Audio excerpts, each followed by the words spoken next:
एक समय की बात है। भगवान बुद्ध अपने शिष्यों के साथ एक गांव में भ्रमण कर रहे थे। गांव के लोग उनकी शिक्षाओं से प्रेरणा लेने के लिए उत्सुक थे। एक दिन बुद्ध के पास एक व्यक्ति आया जो अत्यंत दुखी और परेशान था। उसने कहा, भगवान, मैं कठिनाइयों से भरे जीवन से परेशान हूं।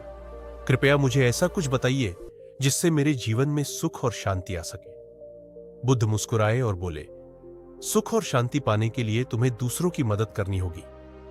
व्यक्ति ने पूछा, कैसे? बुद्ध ने उत्तर दिया, सबसे पहले जाओ और एक भूखे कुत्ते को रोटी खिलाओ। व्यक्ति ने बुद्ध की बात मानी और एक भूखे कुत्ते को रोटी खिलाई।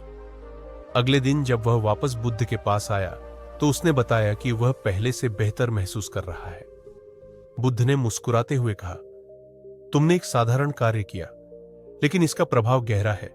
यह सिर्फ कुत्ते को रोटी खिलाने का काम नहीं है, बल्कि यह करुणा, दया और संतोष का बीज बोने जैसा है। इसके 8 फायदे हैं।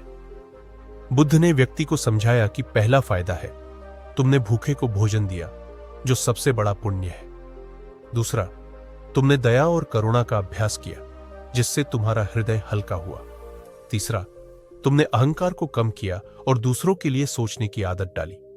चौथा, यह कार्य तुम्हारे जीवन में सकारात्मक ऊर्जा लेकर आया। 5वां फायदा, जब तुम दूसरों की मदद करते हो तो ब्रह्मांड भी तुम्हारी मदद करता है। छठा, तुम्हारे इस कर्म से दूसरों को प्रेरणा मिलेगी, जिससे समाज में अच्छाई फैलेगी। 7वां, इससे तुम्हारा मन शांत होगा और तुम्हें सच्चा सुख महसूस होगा। 8वां, और सबसे बड़ा लाभ यह है कि तुम्हारा यह कार्य तुम्हारे अगले जन्मों में भी फलदायी होगा। बुद्ध ने व्यक्ति को समझाया कि छोटे छोटे कार्यों के माध्यम से हम जीवन में बड़े बदलाव ला सकते हैं। यह कहानी सिर्फ कुत्ते को रोटी खिलाने की बात नहीं करती, बल्कि यह हमें सिखाती है कि दया और सेवा के छोटे छोटे कार्य कैसे हमारे जीवन में सुख और संतोष ला सकते हैं। व्यक्ति ने बुद्ध की बातों को ध्यान से सुना और उसकी आंखों में चमक आ गई। उसने कहा, भगवान, यह तो बहुत साधारण सा कार्य है, लेकिन इसके इतने गहरे परिणाम हो सकते हैं, यह मैंने कभी सोचा ही नहीं। क्या मैं इस प्रकार के अन्य कार्यों से भी अपने जीवन को सुधार सकता हूं?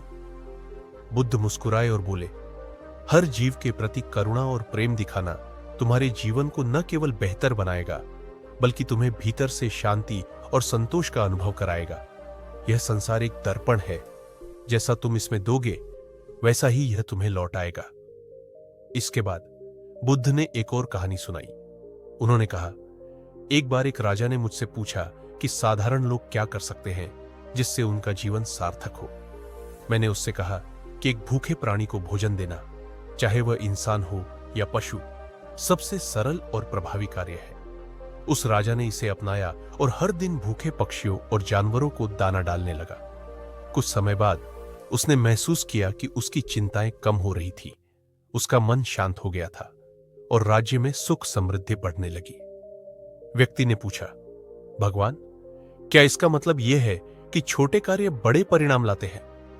बुद्ध ने उत्तर दिया, हां बिल्कुल। हर कार्य, चाहे वह छोटा हो या बड़ा, एक ऊर्जा लेकर आता है।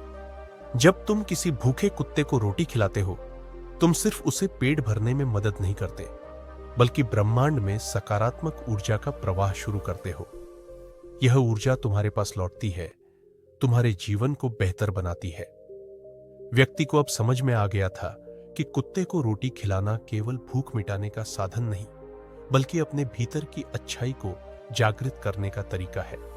उसने ठान लिया कि वह हर दिन किसी न किसी जीव की सेवा करेगा।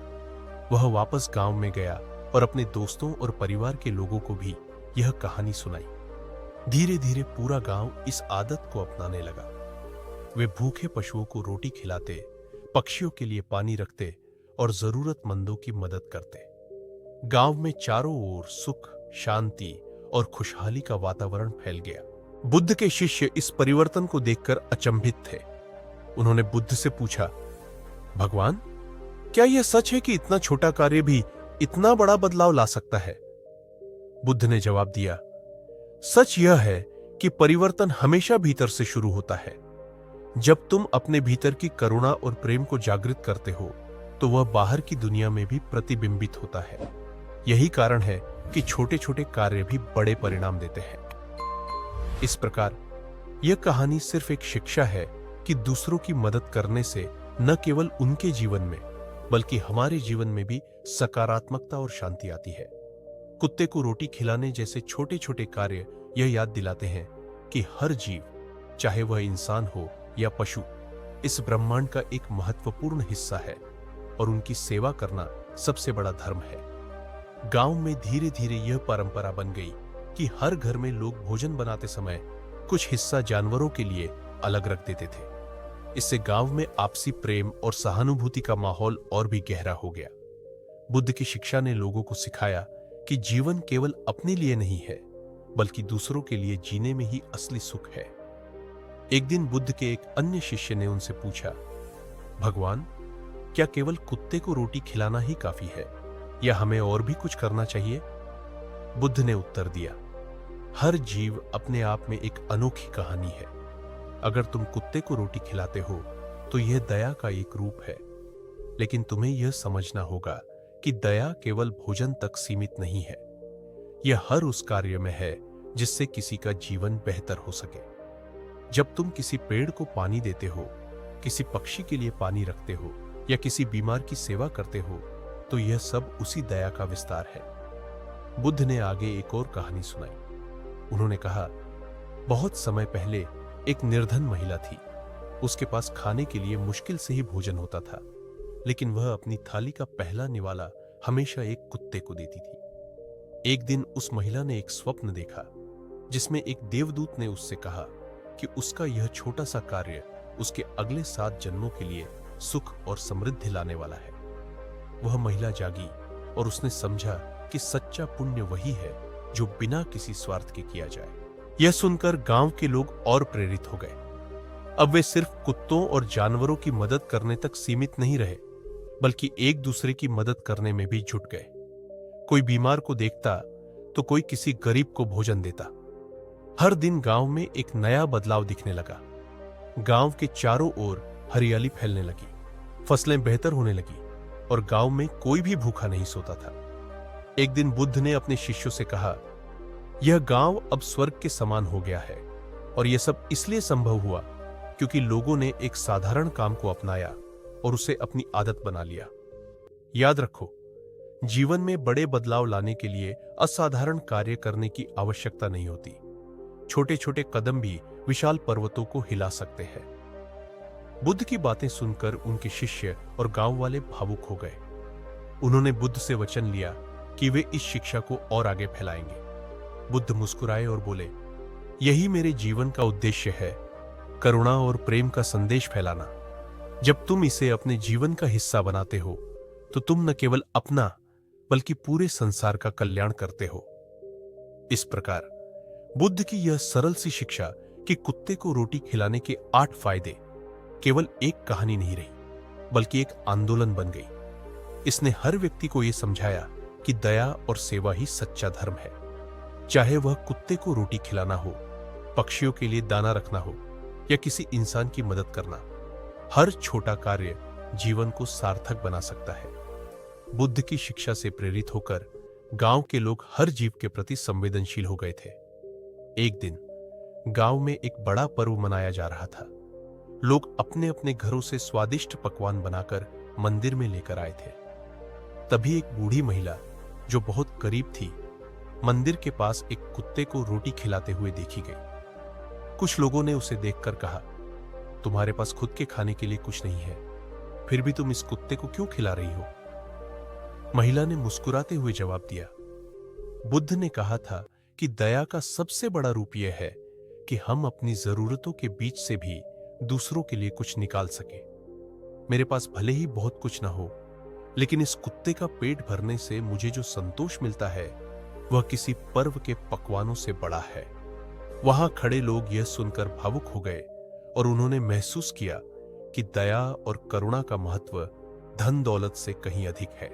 उसी दिन गांव के मुखिया ने बुद्ध से पूछा, भगवान, यह समझ में आता है कि छोटे छोटे कार्य हमें शांति देते हैं, लेकिन क्या यह भी संभव है कि इस प्रकार के कार्यों से हमारे जीवन की कठिनाइयां भी हल हो जाए। बुद्ध ने एक गहरी सांस ली और एक कहानी सुनाई। कई साल पहले एक व्यापारी बहुत दुखी और चिंतित था। उसका व्यापार डूब चुका था और वह निराश होकर जंगल में भटक रहा था। रास्ते में उसने एक घायल कुत्ते को देखा जो दर्द से कराह रहा था। व्यापारी ने अपनी परेशानियां भुलाकर उस कुत्ते की देखभाल की, उसे खाना खिलाया और उसकी चोटों पर पट्टी की। धीरे धीरे कुत्ता ठीक हो गया और वह व्यापारी का साथी बन गया। कुछ समय बाद उस व्यापारी को एक नया अवसर मिला और उसका व्यापार फिर से फलने फूलने लगा। उस कुत्ते के प्रति उसकी दया ने उसके जीवन में सकारात्मक बदलाव लाया। बुद्ध ने समझाया, दया और करुणा केवल दूसरों के लिए नहीं होती, ये हमारे जीवन में सुख, समृद्धि और समाधान लेकर आती है। जब तुम किसी भूखे को खिलाते हो या किसी जरूरतमंद की मदद करते हो तो तुम न केवल उनका पेट भरते हो बल्कि ब्रह्मांड में सकारात्मक ऊर्जा का योगदान करते हो। यह ऊर्जा तुम्हारे पास कई गुना होकर लौटती है। गांव के लोग यह सुनकर और भी प्रेरित हुए। उन्होंने अब यह निर्णय लिया कि वे केवल जानवरों या पक्षियों तक सीमित नहीं रहेंगे बल्कि गांव के जरूरतमंद लोगों की भी मदद करेंगे।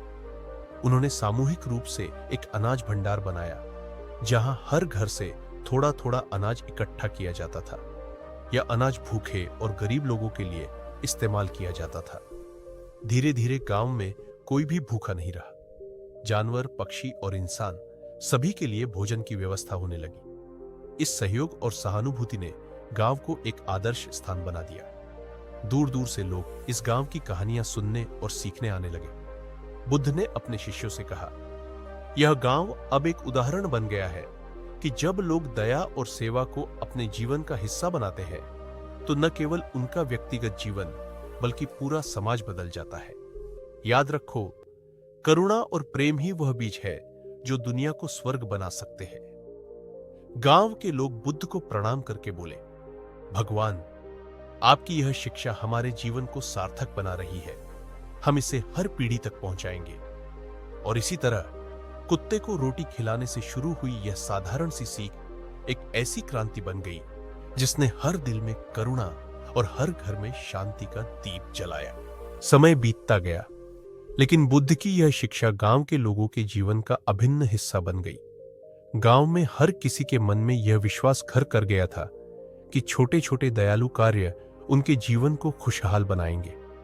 एक दिन बुद्ध के एक शिष्य ने उनसे कहा, भगवान, यह सच है कि दया और सेवा के कार्य हमें शांति और संतोष देते हैं, लेकिन क्या इसका कोई ऐसा प्रभाव भी है जो हमारी आत्मा के विकास में मदद करे? बुद्ध ने गहरी दृष्टि से शिष्य को देखा और बोले, आत्मा का विकास तभी होता है जब हम स्व को सर्व में बदल देते हैं। जब तुम दूसरों के लिए कुछ करते हो तो तुम अपने भीतर के स्वार्थ, अहंकार और भेदभाव को खत्म करते हो। यह आत्मा के शुद्धिकरण की प्रक्रिया है। जैसे मिट्टी का दीपक अपने भीतर से तेल जलाकर प्रकाश फैलाता है, वैसे ही दया और सेवा आत्मा का प्रकाश बन जाती है।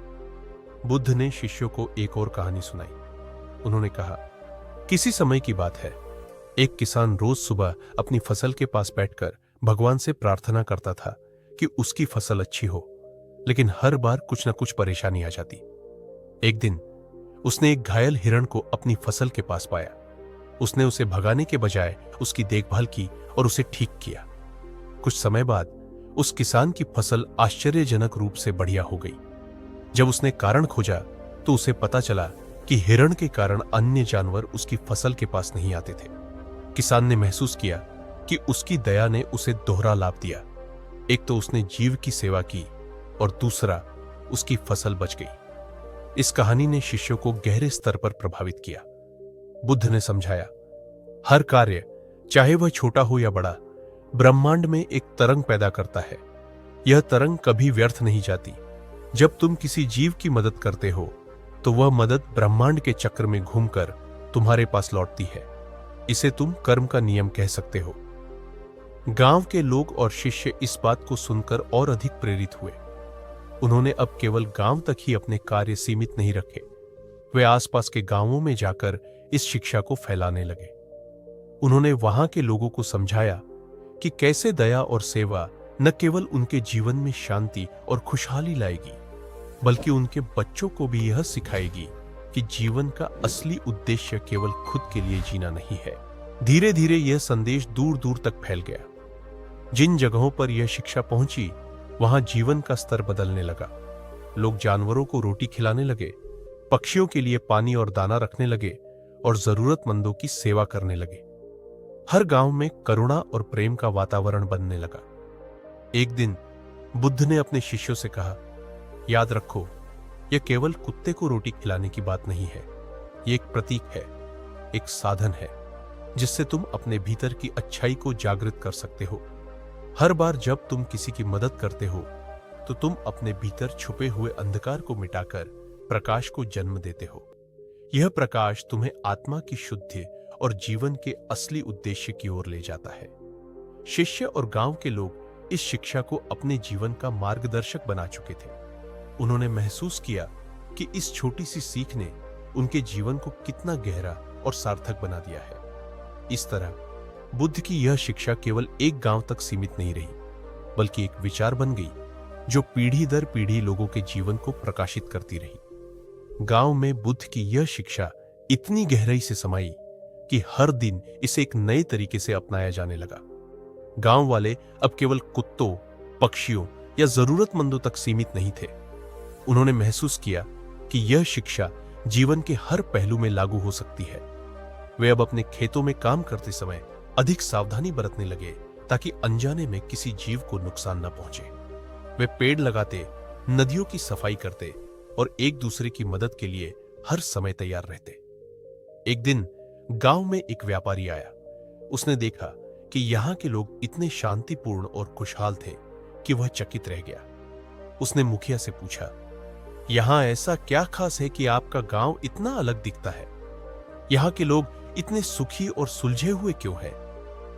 मुखिया ने मुस्कुराते हुए बुद्ध की कहानी सुनाई और बताया कि यह सब सिर्फ एक साधारण शिक्षा से शुरू हुआ था, कुत्ते को रोटी खिलाने के लाभ। व्यापारी ने यह सुनकर कहा, यह बहुत सरल बात है, लेकिन मैं इसे अपने गांव में ले जाऊंगा। मैं भी चाहता हूं कि मेरा गांव ऐसा ही खुशहाल और शांतिपूर्ण बने। वह व्यापारी बुद्ध के पास गया और उनसे आशीर्वाद मांगा। बुद्ध ने उसे कहा, तुम केवल एक संदेशवाहक बनो। लोगों को करुणा और सेवा का महत्व समझाओ। उन्हें बताओ कि दया का छोटा सा कार्य भी पूरे समाज को बदल सकता है। व्यापारी ने बुद्ध की यह शिक्षा अपने गांव में पहुंचाई। उसने अपने गांव के लोगों को प्रेरित किया कि वे छोटे छोटे कार्यों से बदलाव की शुरुआत करें। कुछ ही महीनों में वहां भी वही परिवर्तन दिखने लगे जो पहले गांव में हुए थे। धीरे धीरे यह शिक्षा एक से दूसरे गांव और फिर पूरे राज्य में फैलने लगी। समय बीतने के साथ बुद्ध के इस संदेश ने पूरे क्षेत्र में एक नई चेतना जगा दी। लोग अब अपनी जरूरतों के बारे में कम और दूसरों की भलाई के बारे में अधिक सोचने लगे। एक दिन बुद्ध ने अपने शिष्यों से कहा, जब तुम सेवा और दया के माध्यम से दूसरों की मदद करते हो तो तुम न केवल उनका जीवन बदलते हो, बल्कि यह एक ऐसा चक्र बन जाता है जो दुनिया को बेहतर बनाता है। तुम्हारे छोटे छोटे कार्य, चाहे वे कितने भी मामूली क्यों ना हो, इस ब्रह्मांड में एक स्थायी प्रभाव छोड़ते हैं। बुद्ध ने एक और कहानी सुनाई। उन्होंने कहा, एक जंगल में एक पेड़ था जो हर जीव को छाया, फल और सुरक्षा देता था। उस पेड़ ने कभी यह नहीं पूछा कि उसे बदले में क्या मिलेगा। लेकिन एक दिन एक भारी तूफान आया और उस पेड़ को गिरा दिया। जब वह गिरा तो उसने बीज बिखेर दिए। उन बीजों से पूरे जंगल में और भी पेड़ उगाए। उसी तरह जब तुम बिना किसी स्वार्थ के दया और करुणा के बीज बोते हो तो उनका असर अनंत काल तक रहता है। यह कहानी सुनकर शिष्य और गांव वाले और अधिक प्रेरित हो गए। उन्होंने संकल्प लिया कि वे बुद्ध की इस शिक्षा को कभी नहीं भूलेंगे और इसे हर जगह फैलाएंगे। अब यह केवल कुत्ते को रोटी खिलाने का विषय नहीं रहा, बल्कि एक आदर्श बन गया कि कैसे छोटे छोटे कार्यों से दुनिया बदली जा सकती है। समय के साथ यह शिक्षा एक परंपरा में बदल गई।